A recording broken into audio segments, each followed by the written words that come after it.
vamos hoy a continuar con la parte que nos quedó pendiente de la sesión anterior, para posteriormente continuar con el tema que nos proponemos estudiar sobre la magia, ¿vale? Entonces, bien, pues vamos a entrar brevemente en esta parte sobre la concepción que tenía Paracelso sobre las 5 causas de las enfermedades, ¿no? Que es una visión bastante interesante que de alguna forma dará luz sobre ciertas situaciones de nuestra vida actual que probablemente puedan estar influyendo en algún tipo de enfermedad, ¿no? Vamos entonces a ver de forma general y muy breve cuáles eran estas 5 causas que Paracelso mencionaba como origen de todas las enfermedades.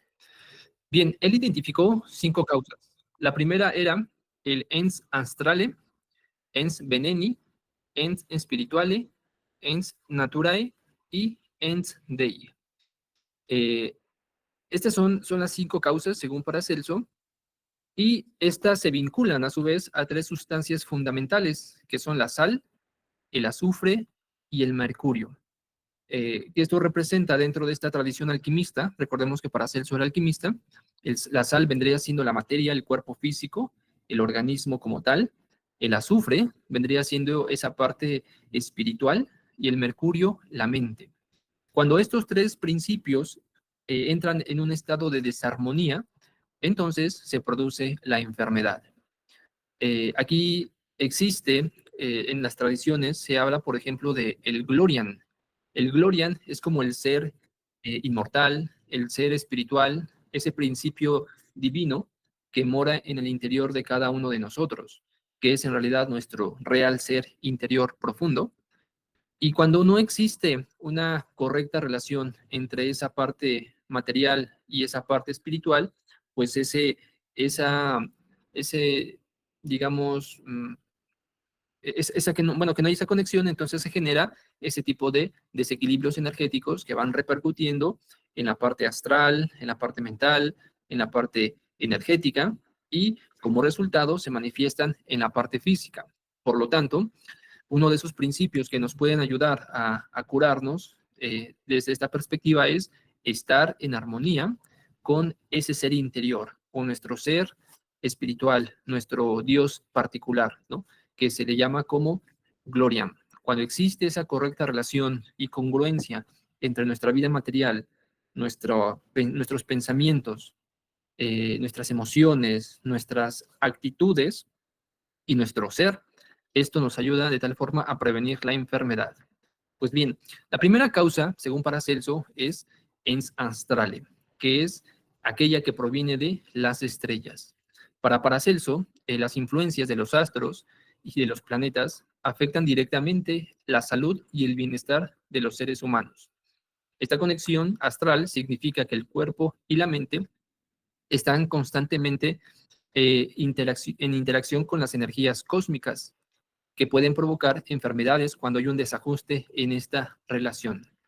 Comprender cómo estas energías afectan nuestro estado físico y emocional es crucial para mantener un equilibrio saludable en nuestras vidas.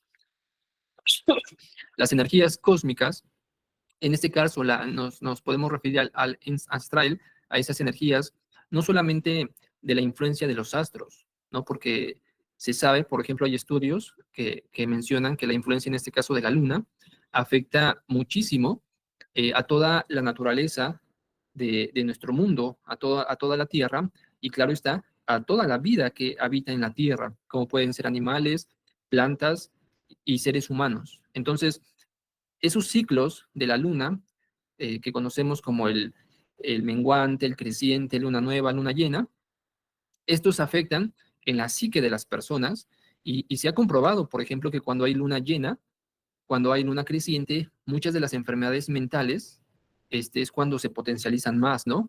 Los problemas mentales de las personas se intensifican y entonces hay olas de violencia. Yo una vez platicando con una chica que se dedica a primeros auxilios y que trabaja en las ambulancias, nos comentaba que notaba cierto patrón, de hecho, y era algo como algo popular o común entre su grupo de trabajo, que cada que venían estos periodos lunares es cuando iba a haber más accidentes, iba a haber más violencia, iban a haber más estados violentos, ¿no? Entonces, así como la luna afecta la mente de las personas, los estados emocionales, también las demás fuerzas, energías planetarias, ¿no?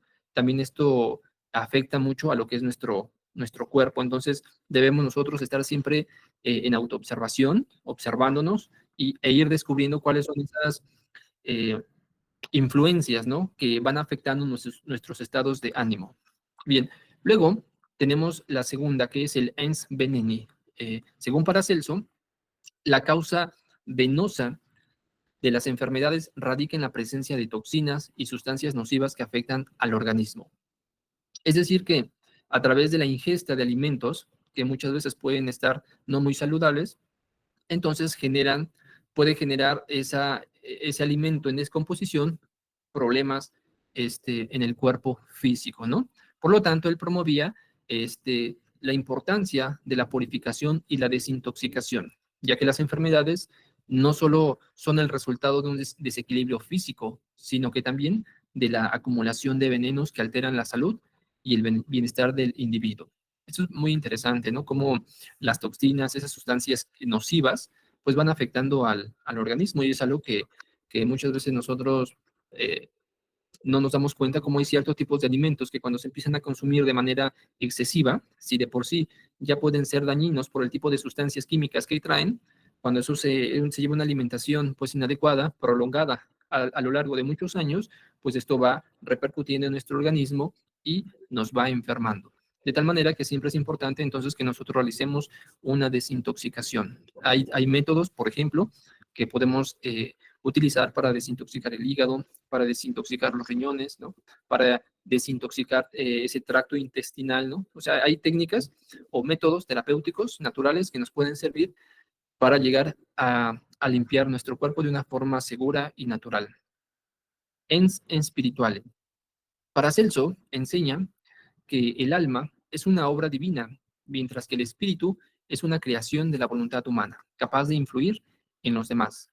Esta interacción puede dar lugar a emociones negativas como el odio, la envidia, que al no ser gestionadas pueden manifestarse como enfermedades. Entonces aquí hablamos de esas emociones de tipo espiritual, de esas emociones de tipo mental, ¿no? Muchas veces no nos damos cuenta, pero a veces nuestros pensamientos negativos, de manera continua y repetitiva, van afectando, van generando sustancias químicas en nuestro cerebro que van haciendo que el cuerpo físico pues empiece a trabajar de forma desequilibrada y poco a poco se vaya enfermando, ¿no? Así tenemos entonces como muchas veces nuestras creencias, las creencias que fuimos desarrollando a lo largo de nuestra vida, han condicionado no solo la salud de nuestro cuerpo, sino también la vida que llevamos. Por eso es interesante que nos vayamos replanteando y descubriendo qué creencias tenemos, cuáles son esas creencias que generamos antes de llegar a estos conocimientos espirituales y cuáles creencias son las que tenemos ahora, ¿no? Porque puede ser que no sean las mismas, pero al final pueden ser creencias, ¿no? Una de esas creencias que podemos llegar, digamos, a tener y que nos esté afectando es que en este contexto del trabajo espiritual, es que el desarrollo espiritual es solo para personas muy elevadas, ¿no? Muchas personas, cuando ingresan a estos estudios espirituales, pues se desaniman y dicen, no, es que ese trabajo espiritual solo es para personajes especiales, como Jesús de Nazaret, ¿no? O como aquellos grandes eh, mensajeros que han transmitido su conocimiento a la humanidad, ¿no? Entonces dicen, yo no sirvo para esto, yo soy un fracaso, y todo ese tipo de pensamientos negativos, un derrotismo espiritual, nos van generando enfermedad en el cuerpo físico. Lo mismo que las emociones. Todas esas emociones que durante el día van apareciendo de forma repetitiva a lo largo de muchos años, pues también van generando distorsiones energéticas en el cuerpo, vital y físico, creando estados de enfermedad. Por eso es importante entonces que nosotros tengamos claves y herramientas adecuadas que nos permitan gestionar estas emociones, esos pensamientos, para tener una salud real, no solamente física, sino mental y emocional, ¿verdad? Porque es muy, muy importante esta parte. Tenemos también como ens naturale, la causa natural.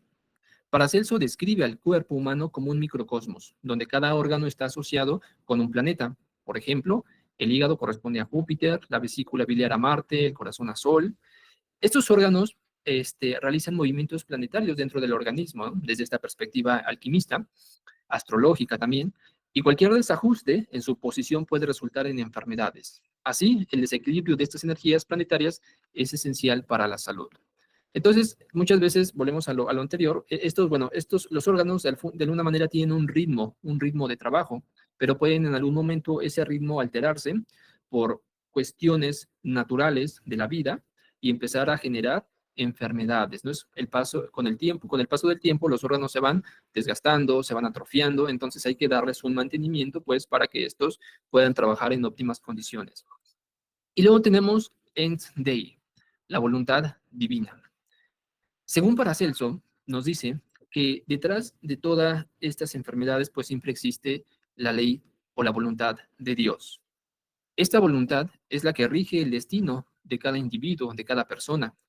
Y Paracelso enfatiza que contra este tipo de enfermedades no hay medicina que pueda prevalecer. Es decir, como tal, no hay una cura. Enfermedades incurables, entonces, son, de acuerdo a Paracelso, es por voluntad de Dios, es por voluntad divina y en ese sentido no se puede hacer nada. Es lo que nosotros conocemos como la ley del karma, ¿no? De hecho, aquí, por ejemplo, la gran maestra Blavatsky nos dice karma infalible, que ajusta el efecto a la causa en los planos físicos, mentales y espirituales del ser.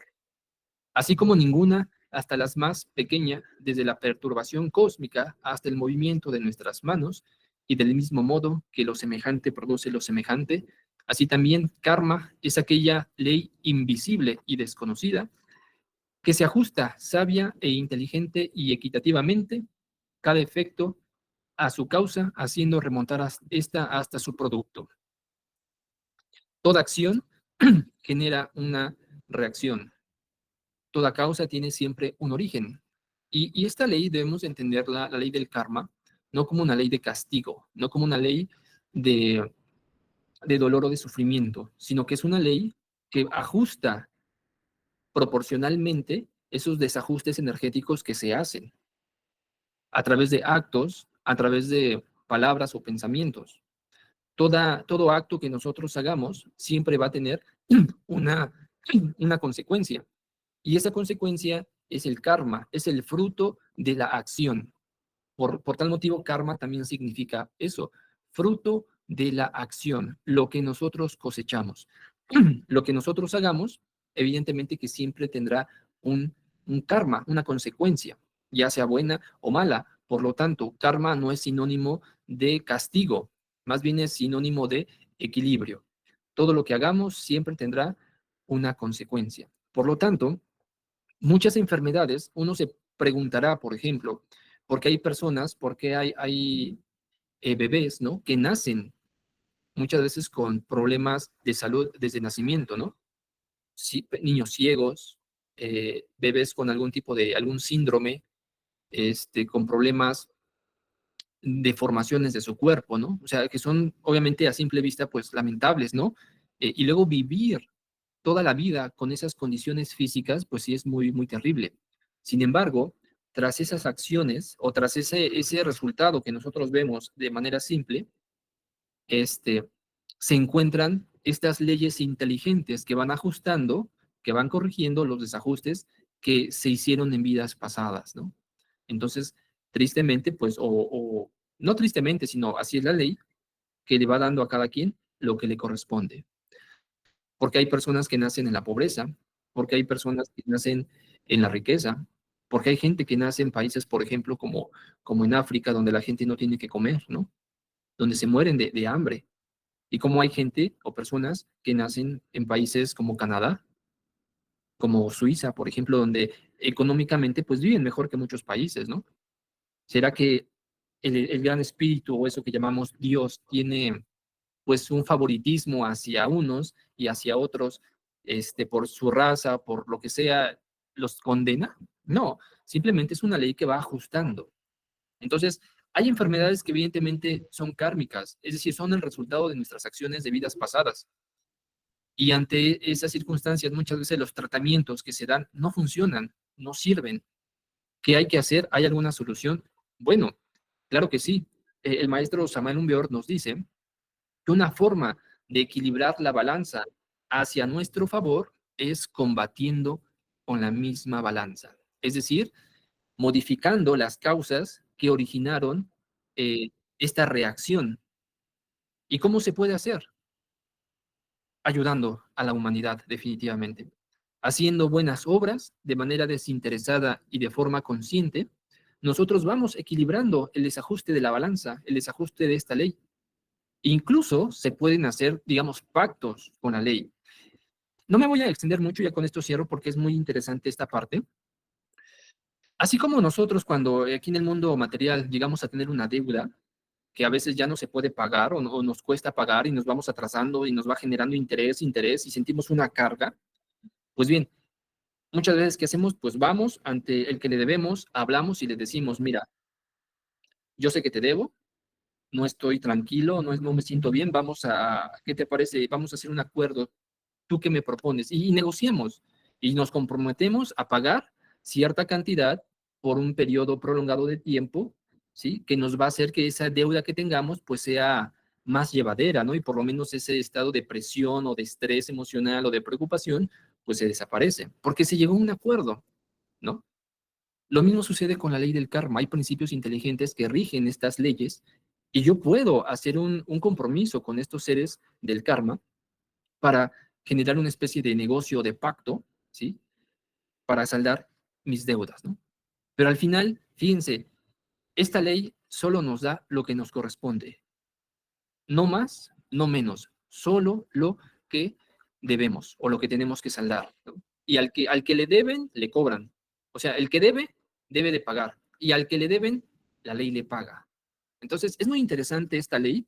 Más adelante, en los cursos que ofrecemos sobre este, el desarrollo, la filosofía gnóstica, abordamos con profundidad este tema y vemos cuáles son esas técnicas o prácticas que nos permiten a nosotros hacer ese tipo de negocios, porque cuando la ley nos está atacando o nos está cobrando, nos está ajustando esos desequilibrios que hemos hecho, pues entonces eh, vivimos una vida muchas veces pues con enfermedad, con miseria, con problemas, con situaciones, ¿no? Por lo regular, en algunos aspectos lo viven así y otras personas pues reciben todo ese karma bueno, que es abundancia, riqueza, prosperidad. De tal forma que el gnóstico debe de aprender a vivir en ese equilibrio de la riqueza, de la abundancia, de la espiritualidad, ¿no? Porque el desarrollo espiritual va de la mano con el desarrollo material, ¿sí?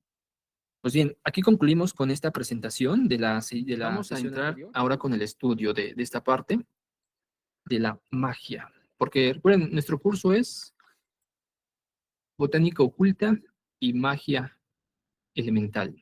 Entonces ya vamos en estas dos sesiones anteriores un poco esa visión de la botánica oculta. Hablamos pues de Paracelso, de esas teorías que se desarrollaron, ¿no? Entonces vamos ahora a entrar un poco a esta visión de la magia elemental. Entonces, tenemos aquí esta definición que me gusta bastante, muy interesante, de Novalis, que fue un poeta y filósofo del siglo XIX, 1772, 1801. Entonces, él define a la magia como una experiencia íntima, un arte de influir conscientemente sobre el mundo interior. Podemos decir nosotros que vivimos en dos mundos, un mundo interno y un mundo externo. El mundo interno está lleno de nuestros pensamientos, de nuestras emociones, de nuestros deseos, de todo eso que está dentro de nosotros y que es nuestra propia vida, nuestra propia existencia. Y el mundo externo, pues es lo que nos rodea, lo que nosotros percibimos a través de los cinco sentidos, ¿no? Y así, lo que está afuera está dentro y lo que está dentro está afuera, de acuerdo a esta ley de correspondencias. Entonces, según este filósofo, el arte de influir eh, o la magia es el arte de influir conscientemente tanto en tu mundo interior como en el mundo exterior. Si uno aprende a dominar su mundo interno, porque si en el mundo externo hay elementos de la naturaleza, fuego, aire, agua, tierra, elementales también de las plantas, de los animales, etcétera, etcétera, dentro de nuestro cuerpo también existen esos 4 elementos y existen también esos elementales de la naturaleza en nuestro cuerpo. Entonces, alguien que quiere dominar esos elementos de la naturaleza, que quiere convertirse en un mago, primero que nada, debe de dominar su qué? Su propio mundo interior.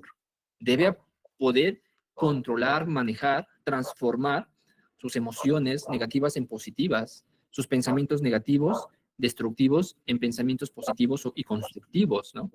Debe aprender ese arte del autoconocimiento, ese arte de la transformación espiritual, de la alquimia espiritual. Y cuando se hace dueño y amo de sí mismo, de su mundo interno, de todos esos procesos internos, ahora sí tiene la capacidad de ¿qué? De influir y mandar en los elementos externos. Y esos elementos de la naturaleza lo van a obedecer. ¿Por qué? Porque tiene poder, porque tiene mando, porque tiene autocontrol de sí mismo. Entonces, si ustedes quieren realmente aprender a manejar, a utilizar esos principios energéticos de la naturaleza, ser unos magos, antes a lo mejor de hacer conjuros, hacer prácticas así de amor, de abundancia, y que utilizar los elementos de la naturaleza, primero que nada, hay que empezar a conocernos a nosotros mismos, empezar a observar y corregir todo eso que no esté en su justa medida y que nos haga ser personas, pues, muchas veces egoístas, desordenadas, ambiciosas. Todo eso lo tenemos en nosotros y hay que descubrirlo, hay que corregirlo, y entonces ese sería realmente el verdadero mago, aquel que sabe influir en su naturaleza interior. Así como tenemos los elementos, fuego, aire, agua y tierra en el exterior, internamente también esos elementos en nuestro mundo interior. El fuego se corresponde con esas emociones, digamos, violentas, ese carácter explosivo, ¿no?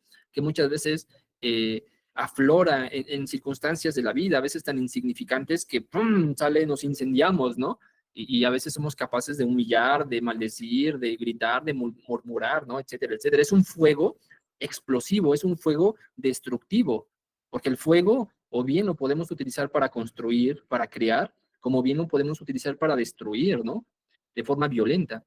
Tenemos también el aire, es un elemento que está en nuestro cuerpo y ese se relaciona mucho con el pensamiento, con la mente. El control de nuestra mente es fundamental para que nosotros podamos también ordenar a los elementales del aire.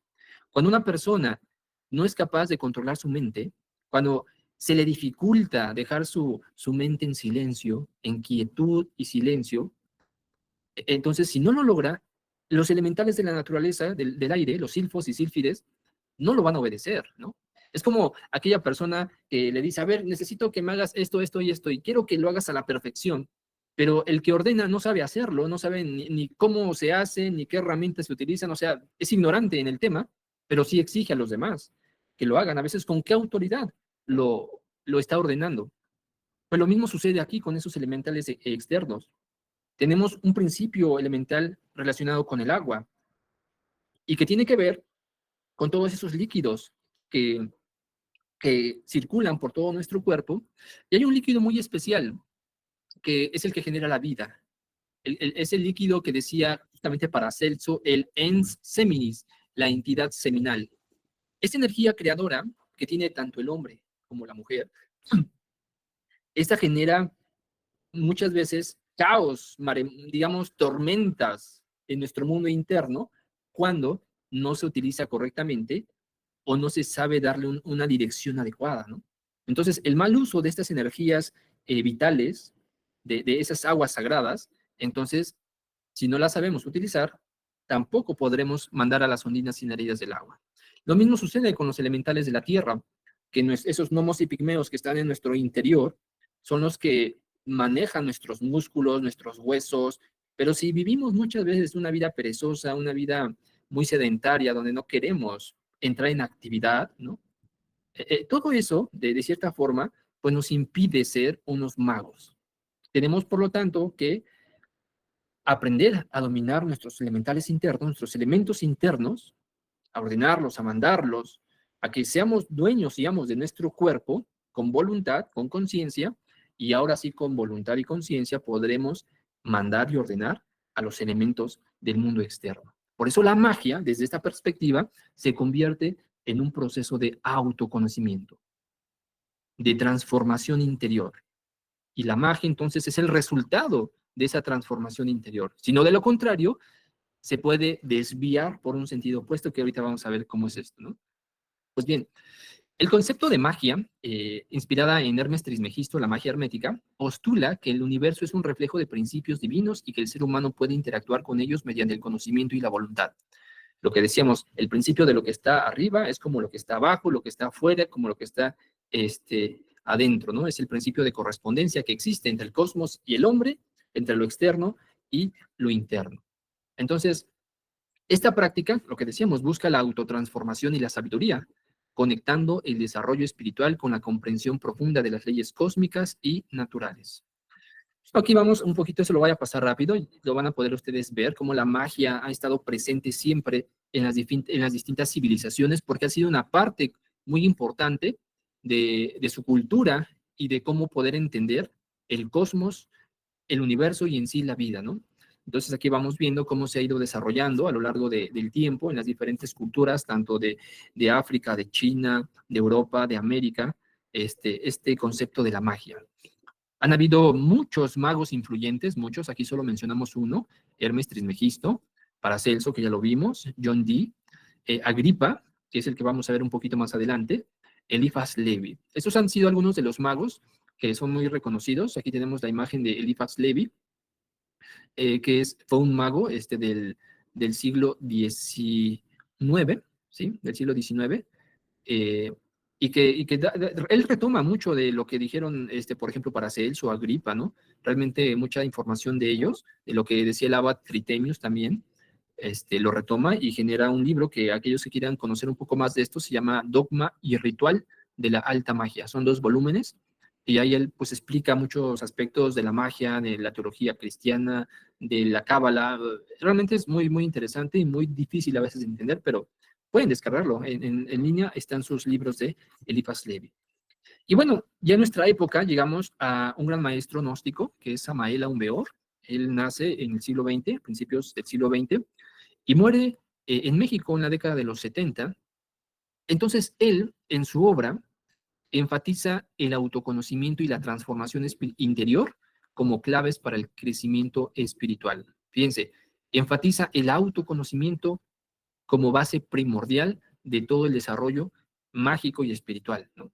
A partir de conceptos que toma de la tradición hermética, obviamente Hermes Trismegisto, Paracelso, Agripa y otros magos, entonces va explorando poco a poco y va haciendo una relación de esos conocimientos más la propia experiencia que él va desarrollando y el contexto histórico en el que él vive sobre los temas de la alquimia, la astrología, la magia, ¿no? Y en base a eso, pues desarrolla un conocimiento que él le pone por nombre gnosis. La gnosis es una palabra griega que significa conocimiento. Es el conocimiento iluminado, es el conocimiento que llega a nosotros por medio de la experiencia interior. No es un conocimiento intelectual, no es una escuela, no es una asociación, no es un grupo. La gnosis es la revelación interna de Dios, es el conocimiento que obtenemos de Dios por experiencia propia, sin ningún intermediario. Entonces, las enseñanzas de Samael Aun Weor nos dan las herramientas para que cada quien por sí mismo, sin ningún intermediario, pueda experimentar ese conocimiento divino y a su vez liberar a la esencia de, de esa ignorancia, ¿no?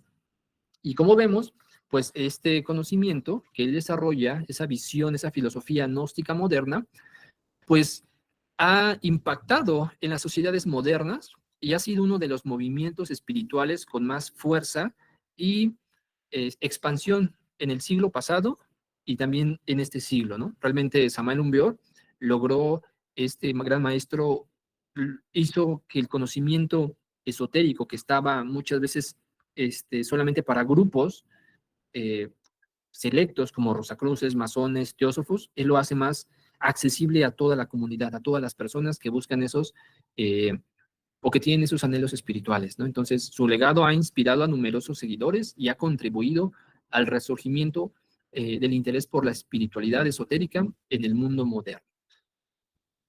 Pues bien, ahora tenemos aquí a Henricus, es Henrik en sí, Cornelius Agripa. Él, desde muy joven, escribe o empieza a escribir un libro. Él fue alquimista, tuvo influencias de varios esoteristas de su época, como Marcello Ficino, fue uno, y ahí se me fue el otro. Fueron dos, principalmente dos. Incluso él fue discípulo del abad Tritemius, que fue un abad, un director de monasterio católico, del cual pues aprendió muchos aspectos bastante interesantes. Entonces él en su libro, que es un libro muy popular dentro de la magia y el ocultismo, desde el Renacimiento hasta nuestra época, sigue siendo un libro clave para el estudio de la magia y el ocultismo, que es conocido como de oculta filosofía o filosofía oculta, ¿no? Este libro se divide en tres partes, en donde él, de alguna forma, va sistematizando toda su filosofía y clasifica a la magia en tres niveles, que es la magia natural, la magia celeste y la magia ceremonial, ¿no? Todo esto eh, se sigue, les digo, está, a pesar de que estamos hablando, miren, del siglo XVI, todavía en los grupos esotéricos, Cornelio Agripa sigue siendo un gran referente. De hecho, si ustedes han leído la obra de Goethe, que se llama Fausto, Fausto es como, de alguna forma, es el personaje que toma la vida de Cornelio Agripa, ¿no? Ese mago, alquimista. Entonces hay un parecido entre Fausto, el mago Fausto, el doctor Fausto, que dice la tradición que le vende su alma al diablo porque quiere conocer el conocimiento de Dios, porque nadie se lo puede dar a conocer, y de ahí se desencadena toda una serie de sucesos que hasta el final pues encuentra la redención, ¿no? La felicidad eterna. También muy interesante ese libro esotérico que escribió Goethe, es un escritor alemán. Y también este personaje de Cornelio Agripa influyó en la famosa película de Harry Potter, que el mago Potter, o Harry Potter, está influenciado por el personaje y la vida de Cornelio Agripa. Y hay muchos elementos que vienen ahí en esa película, pues están tomados de esta visión de Cornelio Agripa.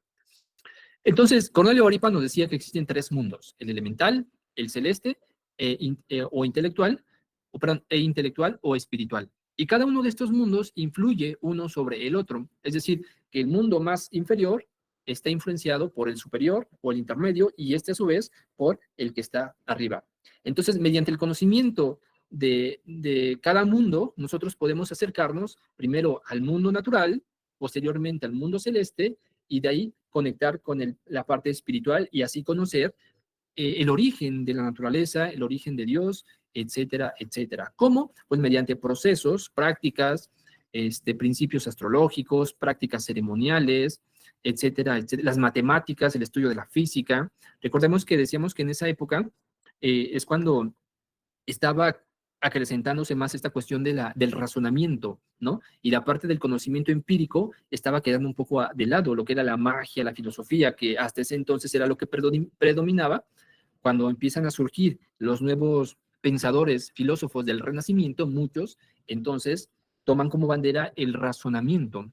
Y Cornelio Agripa mezcla perfectamente esa parte más científica, razonativa, estructural, ¿no? Con esos conocimientos filosóficos y mágicos para crear toda una obra bastante interesante, ¿no? Entonces, aquí vemos cómo Agripa nos dice, ¿no?, que la magia natural se basa en el conocimiento de las fuerzas conocimiento de las fuerzas y elementos de la naturaleza. Agripa enfatiza la importancia de comprender las propiedades naturales de los elementos y su influencia sobre el ser humano, como las plantas, los elementos, los 4 principios elementales. Todo eso va generando información, tienen propiedades espirituales, y que a través de prácticas, utilizando plantas, utilizando minerales o otro tipo de elementos naturales, podemos nosotros interactuar con esos principios espirituales de la naturaleza y conectar con ellos, creando una armonía y una conexión con el universo. Entonces, mediante la magia natural, nos permite al mago, al practicante, trabajar en sintonía con el mundo, facilitando la manifestación de deseos a través de una relación profunda con el entorno. Mm, Al trabajar con los elementales, de alguna manera estamos trabajando también con esas partes de Dios, porque la naturaleza es una creación de Dios, ¿no? Del ser espiritual, del gran espíritu, como le querramos llamar, esa fuerza abstracta que es el origen de todo. Pues bien, en ese mundo natural ha puesto sus leyes, su sabiduría. Por eso el estudio de la física, el estudio de la alquimia, el estudio de la astrología, en realidad eran ciencias sagradas, o son ciencias sagradas, ¿no? Entonces, para el uso de la magia natural debe existir una ética. Eso es muy importante, porque cuando la práctica de la magia se hace con una intención ética, respetando el equilibrio de la naturaleza y sus fuerzas, entonces no generamos un caos, ¿no? Pero cuando no hay ética, una ética de la conciencia, y entonces utilizamos procedimientos mágicos, prácticas mágicas, con el fin de manipular esas fuerzas de la naturaleza para beneficio de uno o de otro de manera egoica o personalista, entonces eso genera un desequilibrio que tarde que temprano va a repercutir en ya sea el mago o en la persona que es beneficiada por estos métodos antiéticos, ¿no? Pues bien, luego tenemos la magia celeste. La magia celeste se basa en la influencia de los cuerpos celestiales sobre la Tierra y los seres humanos.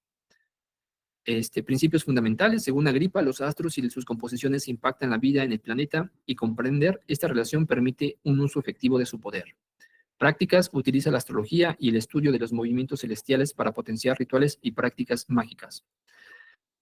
Conexión cósmica busca establecer una correlación espiritual entre el practicante y el cosmos, aprovechando los ciclos y energías de los astros. Símbolo emplea fechas astrológicas y símbolos específicos para maximizar la efectividad de los rituales y la alineación espiritual.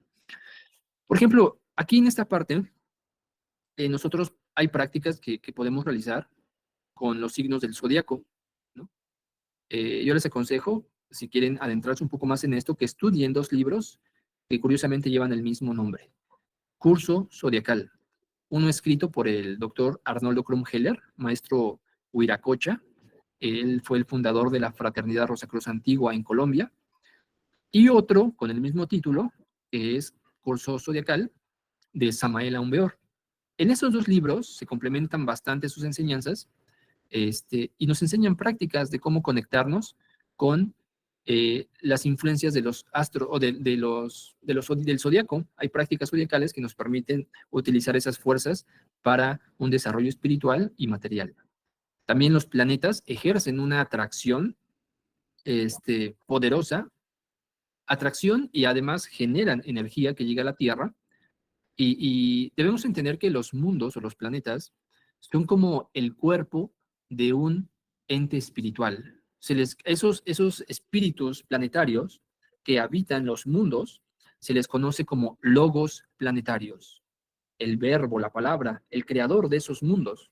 Entonces, desde esta perspectiva mágica, los mundos o los planetas, como Mercurio, Venus, el Sol, Marte, Júpiter, Saturno, Urano, etcétera, etcétera, no solamente son aspectos materiales, sino que en ellos habita una inteligencia divina que nosotros podemos aprovechar sus influencias para vencer obstáculos de la vida material y de la vida espiritual, como herramientas para el progreso interior. Aquí Cornelio habla mucho del estudio de las matemáticas, de la interpretación de la cábala, de los signos, toma elementos cabalísticos, ¿no? Esa parte mágica de esa tradición cabalista, y las va incorporando en su filosofía oculta y desarrolla lo que se conocen como cuadraturas mágicas o los cuadrados mágicos, que es una serie de números, que esos números de alguna forma generan una especie de atracción a ese logos planetario, ¿no? Entonces hay 7 cuadraturas mágicas o los 7 cuadrantes mágicos, que se hace una especie de práctica mágica, utilizando ese cuadrado de la Luna, del Sol, de Marte, y y con una práctica especial, que eso también lo enseñamos en las clases más avanzadas del curso de filosofía gnóstica, cómo hacerlo. Entonces se puede trabajar, y yo personalmente puedo dar testimonio de que en verdad son poderosas esas fuerzas de los planetas para hacer trabajos mágicos, y nos hemos beneficiado mucho, ¿no? Mucho en nuestro trabajo interior con la fuerza de los logos planetarios. Entonces es una forma de trabajar con la magia celeste, ¿no? Y luego tenemos la magia ceremonial, que esta es la que ya nos conecta con esa parte divina, que nos conecta con el ser, con nuestro espíritu. Entonces, aquí la magia ceremonial es la forma más ritualística y estructurada de la magia, centrada en invocaciones, encantamientos y ceremonias. Principios fundamentales: Agripa subraya que la magia ceremonial requiere un profundo conocimiento de símbolos y palabras sagradas para poder canalizar energías espirituales. Aquí, por ejemplo, en la imagen vemos una misa gnóstica. Esta aquí es un grupo gnóstico de la iglesia gnóstica del maestro Krumheller, el maestro Viracocha, si no mal recuerdo, de Brasil, ¿no? Entonces aquí ellos están celebrando una misa, que es en realidad la misma misa católica, ¿no? Y sus ritos que tienen, justamente es magia ceremonial. ¿Por qué? Porque hay movimientos que realiza el sacerdote, hay intervenciones ya establecidas de cuando participa el diácono, o los participantes, ¿no? De acuerdo al ritual, ¿no? No sé si ustedes han visto, por ejemplo, las ceremonias que hacen para consagrar un templo, para consagrar una catedral, para hacer un bautizo, una boda, un funeral. Todos esos en realidad es magia ceremonial. Y si uno está atento a lo que se está ahí, porque al final son movimientos, son palabras, son símbolos, y esos símbolos penetran a la conciencia del participante, que si está en un estado de recepción, puede conectar ¿con qué? Con esa fuente espiritual, porque de eso se trata. Así como el cuadrado mágico, con números específicos y bien definidos, bien organizados, tiene la capacidad de traer la fuerza del logos planetario, pues una ceremonia, un ritual, con todos los elementos que tiene, con todos los símbolos, con las vestimentas, con todo lo que puede haber en una ceremonia ritualística, más la intención y la conciencia y el conocimiento que tienen los participantes de esa ceremonia, se crea entonces una especie de imán que definitivamente atrae esa fuerza espiritual que se está invocando. Por eso en una ceremonia de este tipo, una persona puede experimentar un estado de iluminación, un estado de samadhi, como se dice en la meditación, ¿no? Un estado de despertar espiritual momentáneo. Por eso asistir a estas ceremonias no nada más es asistir por asistir, sino es vivir realmente esa ceremonia, sentirse parte de esa ceremonia y estar abiertos a esa experiencia espiritual. Nosotros podemos incluso ir a una ceremonia religiosa, por ejemplo, de la Iglesia Católica, ¿no? Porque ahí hay símbolos, ahí hay toda una ritualística, y de cierta forma, consciente o no consciente, el sacerdote está atrayendo esas fuerzas. Y si nosotros vamos con un estado de conciencia despierta, o un estado de autoconciencia, también podemos participarnos de esa fuerza, porque, por ejemplo, en la misa cristiana hay un punto esencial o clave de toda la misa, que es la consagración del pan y del vino, la Eucaristía. Pues esos movimientos y esas palabras que pronuncia el sacerdote es ritualística, es magia ceremonial.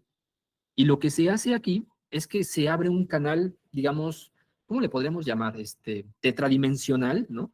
Que no lo vemos, para que esa fuerza del Cristo que se está invocando en ese momento descienda, esa fuerza cósmica, crística, desciende sobre el pan y el vino, ¿no? Y entonces al consumirlo, esa energía pasa a nuestro cuerpo físico y nos impulsa, nos renueva espiritualmente, nos da fortaleza para continuar los desafíos del camino y de la vida.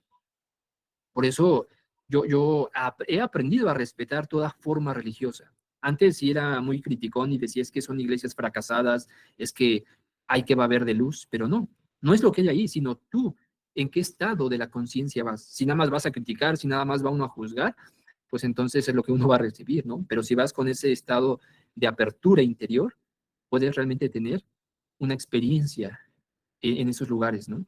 Ceremoniales, religiosos. Entonces, es muy interesante lo que es la magia ceremonial, ¿no? Es muy interesante y muy compleja también, muy compleja. Realmente aquí requerimos de un estudio de símbolos, de un estudio de todo lo que está ahí, para que realmente cualquier práctica de magia ceremonial que hagamos tenga los efectos que buscamos. Si no, de lo contrario, pues caeríamos como en muchas iglesias que la gente solo va por compromiso, porque se siente bien, pero desconoce toda esa energía que se está moviendo. De hecho, el maestro Samuel Umbior decía que esos lugares de donde se realizan este tipo de ceremonias son verdaderos centros de energía atómica, ¿no?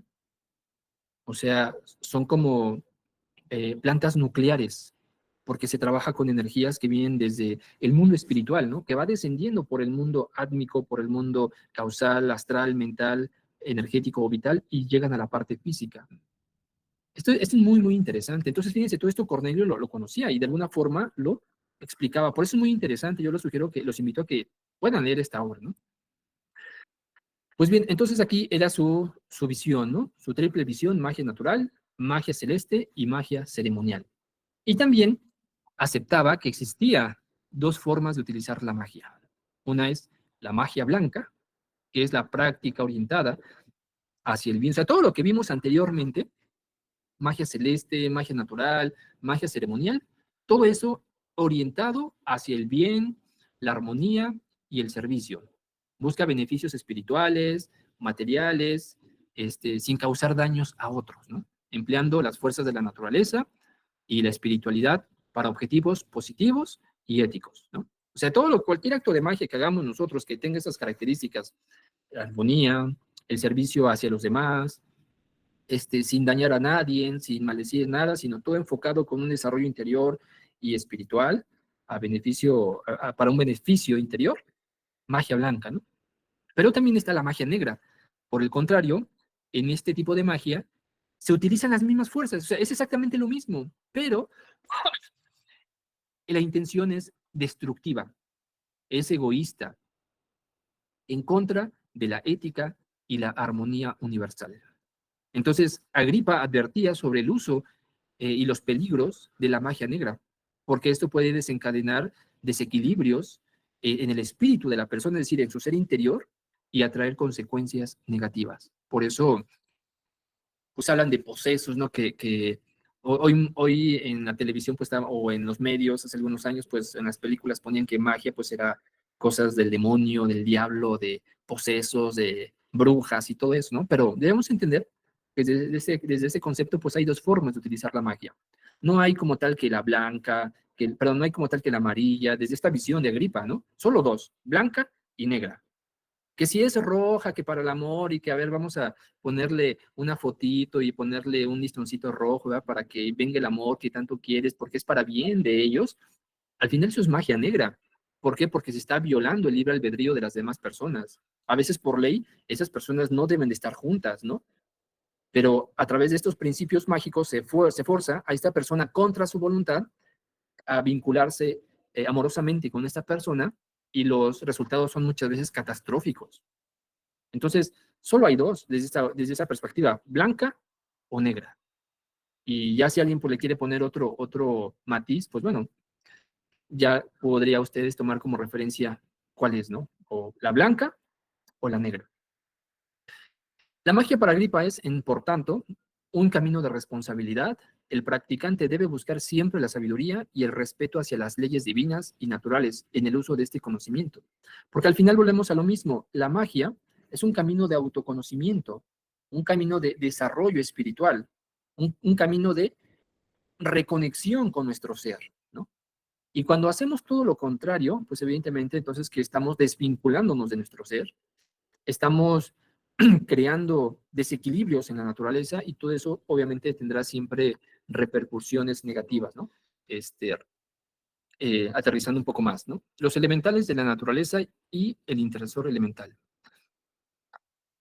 Bien, aquí vemos, ¿no? Que la magia natural, pues es el arte, ¿no? De trabajar ya con los elementales, con las plantas que hay, ya sea minerales, animales o plantas, para curación, para protección, para el desarrollo espiritual, ¿no? Entonces, los elementales son espíritus que habitan en plantas, animales, minerales, Y en bosques también hay guardianes elementales en los bosques, en las montañas, en los volcanes, en toda la naturaleza hay estos principios elementales, ¿no? Y el intercesor elemental, este concepto es muy interesante y me gustaría que lo tuviéramos muy presente porque será el que nos va a apoyar a nosotros para realizar la magia, ¿no? ¿Por qué? Porque el intercesor elemental es un intermediario entre nosotros, el ser humano, y los elementales. Él es el que nos facilita la comunicación y esa conexión profunda para que un trabajo esotérico sea efectivo. Cada planta, cada mineral, cada animal, ¿no? Tiene un rito específico, tiene una forma propia o adecuada para solicitar sus propiedades espirituales, ¿no? Su ayuda espiritual. Y muchos de esos ritos nosotros los desconocemos, o sea, no sabemos, hay una gran cantidad de plantas, una amplia gama de flora, de fauna, de minerales, y cada uno tiene propiedades, y cada uno necesita de un ritual específico, pero no sabemos el ritual de todos, ¿no? Entonces, para eso, el elemental o el intercesor elemental es esa parte que nos va a conectar, y él sí que sabe los rituales específicos para cada planta, animal o mineral. Y, y ese intercesor elemental está ¿dónde? En nuestro interior. Es una parte de nuestro ser, es una parte de nuestra alma. En él está todo el conocimiento que nosotros fuimos adquiriendo cuando pasamos por esos reinos, mineral, vegetal, animal, y todo ese conjunto de enseñanzas que adquirimos en esos reinos quedan depositados, ¿dónde? En nuestra conciencia, en una parte que se llama intercesor elemental. Entonces, el intercesor elemental será con el cual vamos nosotros a comunicarnos y a colaborar éticamente con los espíritus de la naturaleza. Esa es la clave fundamental. Aquí podemos resumir todo esto del intercesor elemental, ¿no? Entonces, aquí vemos los elementales de la naturaleza. Una cosa son los elementales, que son seres o espíritus que habitan en las plantas, y otra cosa son los elementos, ¿no? Los elementos los elementales, entidades espirituales que habitan en los elementos naturales. Cada planta, cada animal, mineral, tienen su propio elemental, lo que decíamos. Y también hay clasificación de los elementales, salamandras del fuego, silfos del aire, ondinas, nereidas, sirenas del agua, gnomos y pigmeos. Esto ya lo habíamos comentado anteriormente. El intercesor elemental, entonces, es el instructor, el que nos conecta con la magia de la naturaleza. Es el puente entre el mundo material y el mundo espiritual. Es un maestro que nos enseña a trabajar con esas fuerzas espirituales de la naturaleza, ¿no? Entonces aquí tiene muchas funciones, ¿no? Una, por ejemplo, aquí nos habla del origen del intercesor elemental, que es justamente esa parte espiritual creada por nosotros cuando pasamos por esos reinos en un proceso de evolución. Todo ese conocimiento que adquirimos en el reino mineral, vegetal y animal quedan depositados, ¿dónde? En el intercesor elemental, ya que es un profundo mago, un mago innato, ¿no? En él se encuentra. Entonces, él nos sirve, por ejemplo, para realizar ritos a los elementales, para la sanación, en un proceso de curación, ¿no? Podemos utilizar al intercesor elemental mediante una práctica para vincular al espíritu de la planta medicinal al órgano enfermo de la persona que vamos a tratar, ¿no? Entonces, todo esto se hace con ayuda del intercesor elemental. También nos sirve para trabajar con plantas que nos van a proteger, ¿no? Y que van a repeler cualquier tipo de trabajo negativo, envidia, brujería, magia negra, etcétera, etcétera, ¿no? Entonces, realmente tenemos que empezar a familiarizarnos con esta parte de nosotros mismos, que es el intercesor elemental, es una parte de nuestro ser. Ahora, cada uno de estos elementos que mencionamos hace un momento, el fuego, el aire, el agua y la tierra, están bajo el dominio de un dios, o sea, de una divinidad, de alguien superior que coordina, que organiza y manda a estos elementos naturales, ¿no? Por ejemplo, en la tradición védica o hindú, se habla, por ejemplo, que Indra rige es el señor del éter, el quinto principio o el quinto elemento. Agni es el dios o señor del fuego. Pavana, señor del aire. Varuna, el señor del agua. Y Kitichi es el señor de la tierra. Cada dios elemental lidera sus legiones y sostiene el equilibrio de su elemento en la vida universal. Por eso, por ejemplo, hay magos aquí en México.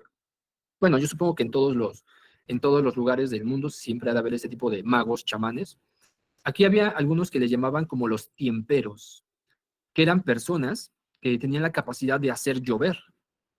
Entonces, ellos, mediante sus conocimientos, llamaban o invocaban a los dioses que rigen el elemento agua, en este caso Varuna desde la tradición hindú, pero aquí en México pues tienen muchos nombres, ¿no? Al final los nombres cambian. Entonces hacían prácticas y llovían, ¿no? Entonces tenían ese poder porque se comunicaban no con el elemento del agua, sino se comunicaban con el jefe de ellos y le ordenaba que enviara a sus principios del agua para que pudiera llover, que la tierra estaba seca, que tenía sed, y entonces llovía. O sea, son capacidades mágicas extraordinarias, ¿no? De estos personajes. Entonces, pero eso fue en la tradición hindú. Aquí en México, por ejemplo, también tenemos nuestros propios nombres a esas divinidades, ¿no? Por ejemplo, al dios del fuego se le conoce como Huehueteotl, al dios del agua se le conoce como Tlaloc. De hecho, ellos invocaban a Tlaloc, los tiemperos, ¿no? Invocaban a Tlaloc para que enviaran las lluvias. A Kitichi, que es el dios de la tierra, se relaciona con Coatlicue, la tierra, y Pavana, que es el dios del aire, aquí en México se le conoce como Ejecatl. Entonces, si se dan cuenta, depende, va cambiando de acuerdo al tiempo, al lugar y a la época, ¿no? Entonces, yo les recomiendo un libro si quieren profundizar más en esta parte de todo lo que hemos visto, de la botánica, si quieren más esta parte de la medicina. Hay un libro que se llama Tratado de Medicina Oculta y Magia Práctica del maestro Samuel Humbert, donde ha sido este libro clave para todo esto que estamos diciendo. Ahí ustedes van a encontrar mucha información, también se lo vamos a mandar por PDF al grupo.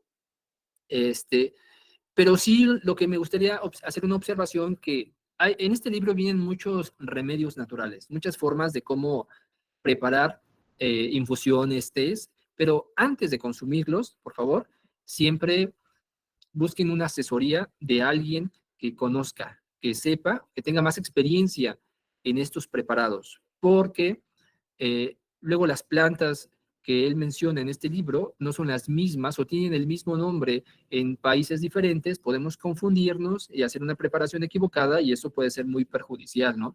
También las dosis, es importante saber dosificar el medicamento, bueno, la medicina, ¿no? Para que haya una respuesta correcta. Entonces, yo los invito, por favor, a que no consuman nada de esto si no saben, ¿no? Si no saben. Yo sé que la fe muchas veces es muy importante, pero también hay que tener un conocimiento sobre cómo utilizar estas fórmulas mágicas para curarnos, ¿vale?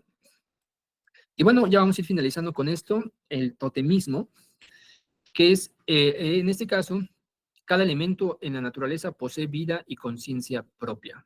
Existe un proceso evolutivo que conecta a los seres humanos con la naturaleza.